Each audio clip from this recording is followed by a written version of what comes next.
아멘. 하나님께서 오늘도 우리와 함께 하시며 은혜를 부어주시고 축복해 주십니다. 우리가 말씀 앞에 서면은 우리에게 두 가지 바람이 불어옵니다. 하나는 심판의 바람이고 하나는 은총의 바람입니다. 요한계시록 9장은 이 두 가지 바람이 동시에 불어오는 장면입니다. 심판이 있어서 무섭고 두렵지만 또 그와 함께 깊은 하나님의 은혜가 임하는 말씀이기도 합니다. 이 요한계시록 말씀은 곳곳에서 하나님의 심판을 이야기하고 있습니다. 재앙이 임하고 사람들이 죽고 두려운 것 같지만 두려움으로 끝나지 않고 그 끝에는 소망으로 귀결되는 하나님의 말씀입니다. 특히 오늘 읽은 9장 말씀은 더 무거운 이야기들을 하고 있습니다. 단어만 들어도 무서운 황충, 무적행, 마병대, 3분의 1에 달하는 죽음, 이런 단어들을 이야기합니다. 그러나 요한계시록 9장을 간통하는 중심 메시지는 사실 단순합니다. 이 심판은 목적이 아니라는 겁니다. 하나님의 목적이 심판에 있다는 것이 아니라 회개를 향한, 우리 사람들이, 인간들이 회개하기를 원하는 하나님의 마지막 호소라는 겁니다. 회개해라, 돌아오라. 오늘 말씀을 통해 이 심판의 장면 속에서도 하나님을 찬양할 수 있는 그 하나님의 은혜가 있음을 우리가 알아야 합니다. 두려움에 머무는 신앙이 아니라 하나님의 은혜, 하나님의 자비하심에 반응하는 그런 믿음이 되시길 간절히 소망합니다. 아멘. 오늘 본문 1절에 보면 하늘에서 땅에 별이 하나 떨어졌다고 말합니다. 하늘에서 땅에 떨어진 별 하나가 등장을 합니다. 이 별은 사탄적 존재를 상징하는데 이 존재가 무적행의 열쇠를 받았다고 말합니다. 그래서 중요한 건 뭐냐면은 이 떨어진 별 하나가 이 열쇠를 훔친거나 뺏어오거나 몰래 가져온 게 아니라 받았다는 겁니다. 다시 말하면 이 악함도 하나님의 허락 아래 있다는 것을 보여줍니다. 하나님의 모든 계획 아래 있다는 겁니다. 그리고 이제 열쇠로 문을 열고 무적행이 열립니다. 거기서 연기와 함께 황충이 올라옵니다. 이 황충은 자연의 곤충이 아니라 영적인 존재입니다. 그렇게 표현하고 있는 겁니다. 정갈 같은 권세로 사람들을 괴롭힐 거라고 이제 말합니다. 그런데 그 대상이 정해져 있습니다. 그 대상이 누구를 괴롭힐 것이냐. 우리 4절 말씀을 같이 읽어봅니다. 4절 같이 읽습니다. 시작. 그들에게 이르시되 땅에 풀이나 푸른 것이나 각종 수목은 해하지 말고 오직 이마에 하나님의 인침을 받지 아니한 사람들만 해하라 하시더라. 여기 잠깐만, 여기 이렇게 말합니다. 제가 빨간 글씨로 적어놨는데 오직 이마에 하나님의 인침을 받지 아니한 사람들, 인침을 받지 않은 사람들이라고 말합니다. 그 사람들만 해하라고 내려주세요. 해하라고 말합니다. 다시 말하면은 하나님의 심판이 임하는데 무차별적으로 막 우리가 그 영화에서 막 재난 영화 보면은 막 사람들이 상관없이 다 죽지 않습니까? 막 다 당하지 않습니까? 그런 무차별적인 재앙이 아님을 보여주고 있다는 겁니다. 그리고 5절에서는 5개월이라는 5달이라는 기간을 이야기합니다. 그리고 이 5개월 동안은 이 재앙이 임했을 때 괴롭힐 수는 있는데 죽이지는 말라고 말합니다. 그 고통 가운데 다시 말하면 하나님의 경고는 강력합니다. 심판이 임합니다. 그런데 절제되어 있습니다. 함부로 죽이지 못하게 기간을 정해놓고 고통받게 하셨다는 겁니다. 우리 베드로후서 3장 9절 말씀을 좀 같이 읽어보겠습니다.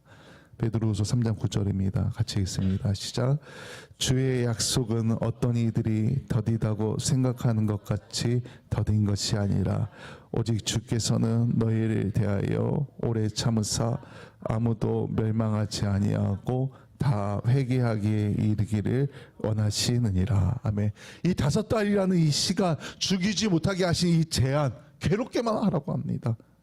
그리고 대상을 구분했습니다. 이것은 우리에게 한 가지 메시지를 알려줍니다. 아직 끝난 게 아니다. 돌아올 수 있다. 기회가 있다. 하나님께서 자비하심으로 기회를 주고 있다는 것입니다. 우리 지난주에도 경고판에 대해서 잠깐 언급을 했습니다.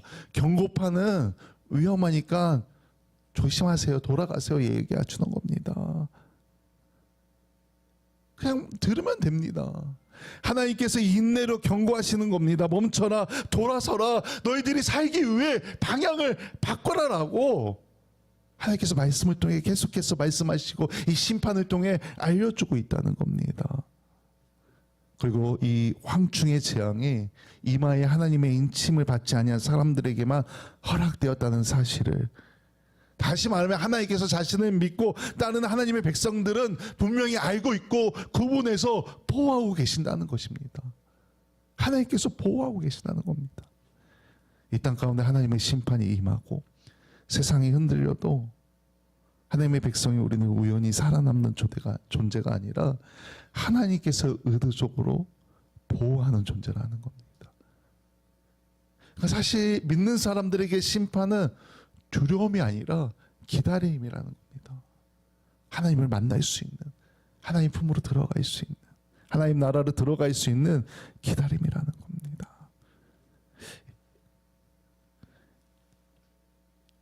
다시 말하자면 이 말씀이 불신자들에게는 엄중한 경고이지만 우리 성도에게는 깊은 각성의 메시지라는 겁니다.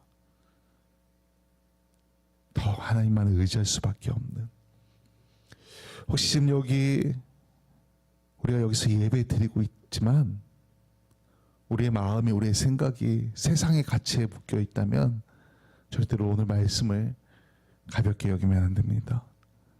하나님께서는 하나님의 백성이 우리가 구별된 삶으로서 하나님의 부르심에 응답하기를 원하십니다. 하나님의 경고는 그저 의미 없이 울리는 메아리가 아닙니다. 그 은혜의 시간은 무한하지 않습니다. 그래서 우리는 이 말씀을 끊임없이 읽고 묵상하면서 나를 돌아봐야 합니다. 내 마음을 낮추고 주님 앞에 엎드려 기도해야 합니다. 하나님의 은혜를 붙잡아야 합니다. 그래야 우리 마지막 때라 불리는, 심판의 때라 불리는 이 시대에 믿음으로 우리가 통과할 수가 있습니다. 하나님만 의지해야 믿음으로 이 시대를 통과할 수 있다는 겁니다. 그 믿음으로 이 시대를 살아가시길 간절히 소망합니다. 아멘. 13절에 보면은 금제단 넷불에서 음성이 나옵니다. 심판의 명령이 기도의 자리에서 나오고 있다는 겁니다. 이 말은 심판조차 하나님의 공의와 거룩 속에서 집행되고 있다는 겁니다. 다 모든 것이 하나님의 계획이 있다는 겁니다. 그리고 내 천사가 풀려나고 2억이라는 큰 숫자의 마병대가 등장합니다. 2만, 만. 상상 불가한 숫자입니다. 우리나라 인구가 대략 5천만이라고 하지 않습니까? 이게 한 곳에 다 모였다고 생각해 보십시오. 저희가 어렸을 때는 학생 수가 많지 않았습니까? 그래서 저희도 아침에, 옛날에는 그 월요일 날 아침 조회를 하면은 운동장에 다 모여서 하면은 저희 때만 해도 뭐 한 1,500명, 2,000명 이렇게 한 학교에 많지 않았습니까? 그래서 꽉 운동장에 꽉 찰 정도로 줄 서가지고 조회하 그랬는데 그 인원만 해도 얼마나 많습니까? 근데 수만이 아니라 2억이라는 큰 숫자의 마병대가 등장합니다. 사실 상상 불가한 숫자입니다. 그리고 불, 연기, 유황이 나와서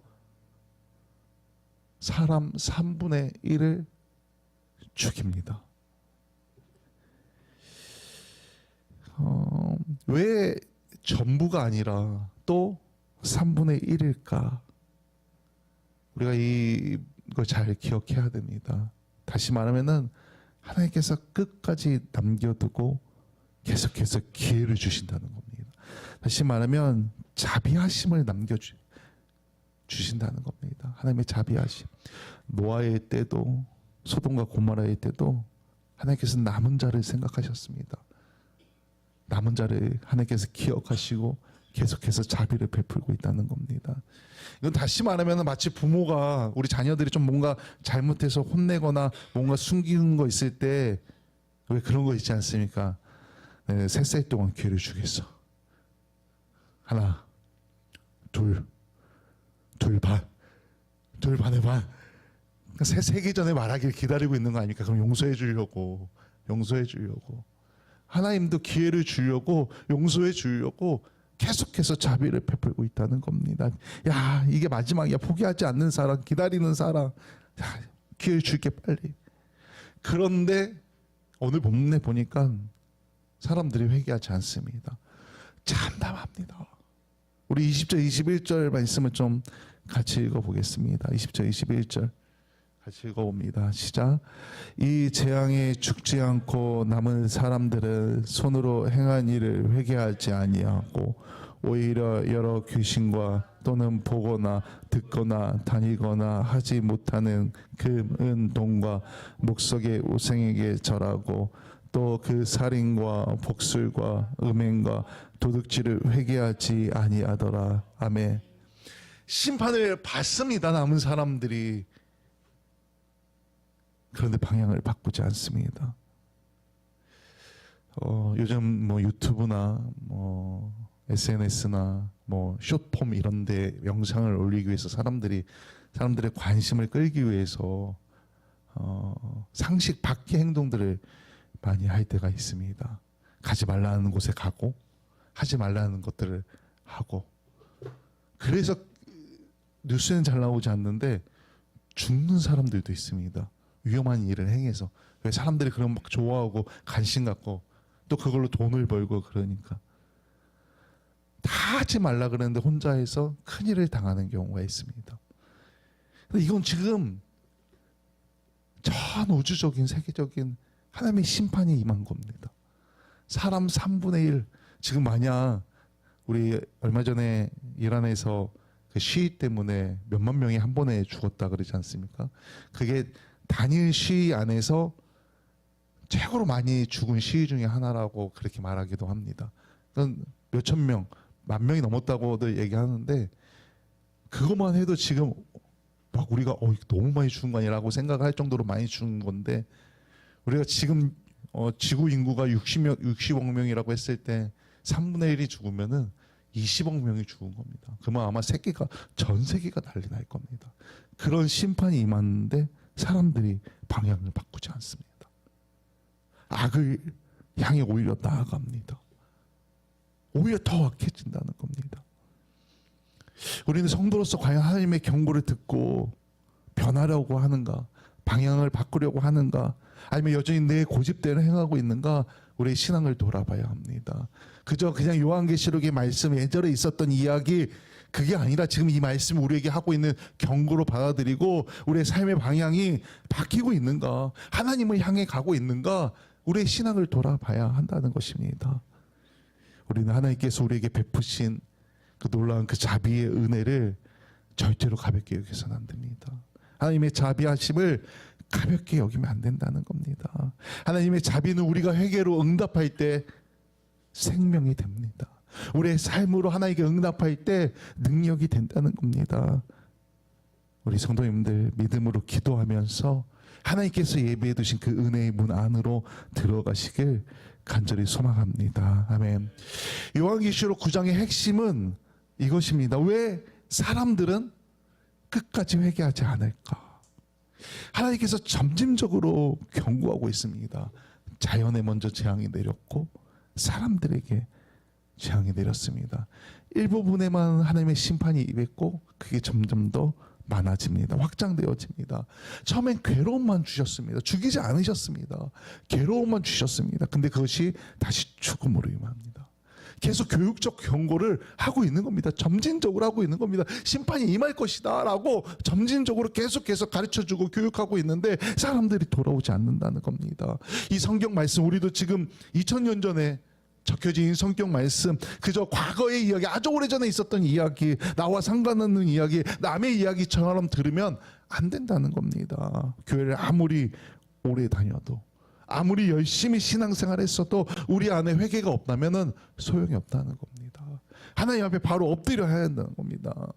아무리 우리가 열심히 해도 그 열심히 우리의 죄를 덮어주지 않는다는 겁니다. 오직 예수 그리스도의 보혈만이 가능하다는 것입니다. 그래서 우리는 성도로서 항상 자신을 돌아봐야 합니다. 우리의 믿음을 돌아봐야 합니다. 말씀의 나를 비춰봐야 한다는 겁니다. 내가 말씀 안에 바로 서 있는가? 말씀 앞에 바로 서 있는가? 말씀으로 살아가고 있는가? 그리고 내가 말씀 앞에 바로 섰다면 하나님을 찬양하십시오. 하나님의 그 자비하심의 그 은혜에 믿음으로 살아가는 그 삶으로 응답하시길 간절히 소망합니다. 아멘. 그리고 이 요한계시록 9장은 참 무서운 내용을 담고 있습니다. 그런데 이보다 더 무서운 건 회개할 기회를 놓치는 겁니다. 회개할 기회를. 하나님께서 시간을 주셨는데 그 기회를 놓치는 것. 그게 더 무서운 것입니다. 오늘 우리는 하나님께서는 심판 중에도 회개할 시간을 주심을, 그 회개할 시간을 남겨두심을 알았습니다. 그리고 지금이 그 시간인지도 모릅니다. 하나님 앞에 바로 서기를 소망합니다. 그리고 우리는 믿음으로 하나님을 찬양하면 됩니다. 은혜로 하나님을 찬양하면 됩니다. 입술로만 하는 것이 아니라 우리의 삶으로 하나님을 찬양하길 소망합니다. 바로 오늘이 그 은혜의 날입니다. 하나님의 은혜가 임하는 날, 자비의 날. 믿음으로 그 은혜 아래 거하며 하나님을 찬양하며 감사하며 하나님께 영광 돌리는 그런 믿음의 삶이 되시길 주님의 이름으로 간절히 초망합니다. 아멘.